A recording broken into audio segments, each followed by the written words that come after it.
Been assigned the task of delivering an explanation of the last 70 years in the quality sciences in 2.5 hours. Where do nominals and specs come from?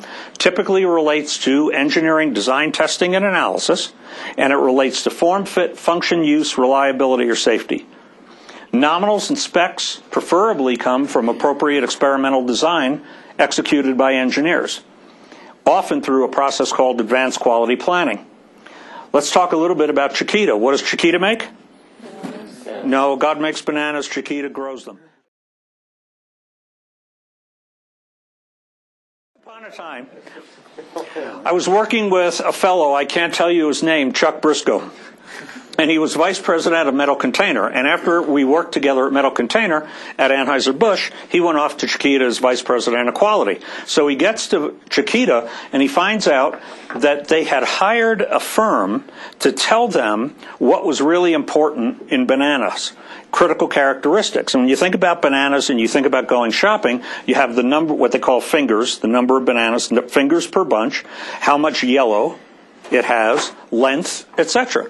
So they came back and they told them, at management, upper-level management at Chiquita said, listen, we've been importing bananas for 150 years. We have this fleet of great white ships, they used to call them, because they were all painted white. We know what people want in a banana. So they told the company, the whole organization, here's what's critical in bananas, and these are the targets we want to hit. We want never-ending quality, and we want it by next Friday. So start working on it. So everybody starts working on it. So then they had two charts in all of the managers' offices. And one chart showed the percentage of bananas sold in the previous week that were on target in terms of the critical characteristics they specified. And the other one showed their market share versus Dole. Now you notice that the percent sold on target is going up, which would be? Quality. Good. Just speak right out when you know it. Good. And you notice the percent market share is going down, which would be? Bad. Very good. So Briscoe looks at these two charts and he says to the VP of Marketing, and the VP of Marketing said, don't worry, it's an anomaly.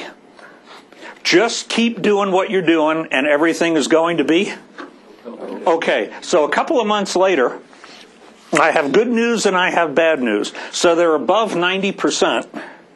That's good news. Their market share has never been lower. They're now no longer the largest. They're behind Dole and Del Monte. I have more good news, though. What's the good news? Well, it seems to have flattened out. I don't think they're going to be losing any market share. So this is the point where Briscoe brings me in to do this quality overview for managers and hire my consulting firm like we worked with them at Metal Container. So I stand up in front of the group. I go about 10 minutes. All the managers are there. It's in Cincinnati. And the old guy, the president, really old, says, wait a minute. What are you talking about? What's the first thing you're going to do if we bring your company in? And I said, well, I'm going to do a conjoint analysis, marketing analysis, and I'm going to find out what the critical characteristics and targets are for what people want in bananas. And he said, we know what people want in bananas. We've been selling bananas for 150 years. We didn't get to be the largest. I thought you were behind Del Monte. And he, well, I was operating in the absence of fear. And he said, well, be that as it may, we know what people want. I said, yeah, what do people want in a banana? So he says, well, length is a critical characteristic. I said, what's optimal for length? He said, 9 to 10 inches. And I said, I don't think that's right. And he said, what do you mean? And I said, well, I got a little 4-year-old kid at home, and he likes banana in his cereal. If I took a 9 or a 10-inch banana and I cut it up in his bowl of cereal, I'll tell you what I got. I got a bowl of cereal and a pile of banana bigger than his head. And the president of Chiquita looks at me and says, you are a stupid consumer. Now, I have been called a lot of things, okay?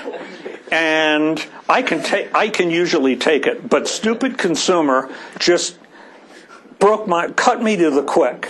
And I said, why am I a stupid consumer? And he says, because you're a stupid consumer. All you have to do is only cut up half the banana. I said, that won't work. He said, Why? that's what he said. And I said, I'll tell you why, because if I cut it up, I know what's going to happen. He won't want any the next day. It'll sit there. It'll turn brown. Nobody will eat it. And now I'm throwing out half of what I bought. He stands up and he says, you're a stupid consumer and I can't help you. And he walks out. So I turned to Chuck and I said, you want me to finish?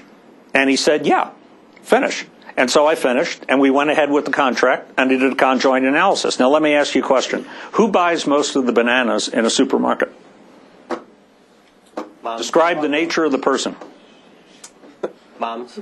Who? Moms. Moms. We prefer to use the term women who work in the home. Now, who do they buy them for? Kids. Little Timmy. Kids. Timmy, kids. Now, here's something really interesting. What meal? Breakfast. Snack. Lunch. Here's something I want you to do after class today. I want you to go to Target or Walmart or Costco. I want you to go into the section where they sell lunch boxes. And then I want you to go into the produce area. I want you to find the largest banana you can, 9, 10 inches, and I want to see you put a 9-inch banana in a 6-inch lunchbox. Because we don't know how to grow them so they fold. Who buys... What's the second person in the household that they buy the bananas for? Women who work in the home. As it turns out from the data. Themselves. And you know what? That's too big for a snack. So, we did the analysis. Turns out that people didn't want a 9 to 10 inch banana. Turns out they wanted the smaller bananas. It's worse than that. How's it worse? Let me tell you how it's worse. So the management team told everybody they didn't want small bananas anymore. Do you know how bananas grow? They grow on a stalk this way, and it looks like a big pine cone. And all the small bananas are at the top. So in Central America, they would take the machete, they would slice the cluster off, they would hold it, they would take the machete, and they would slice off the tip of the bananas, all of which are relatively small, and leave them on the jungle floor to rot. In South America, they would cut the cluster off, chop the tip off, throw them in a truck, and sell them for like a penny or two a pound for banana puree for babies. They were literally throwing away nominal.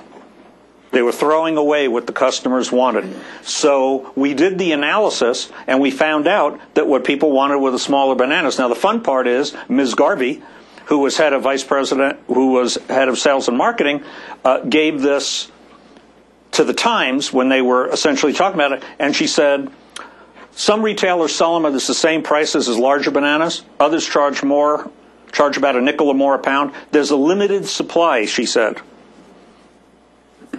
They require special handling.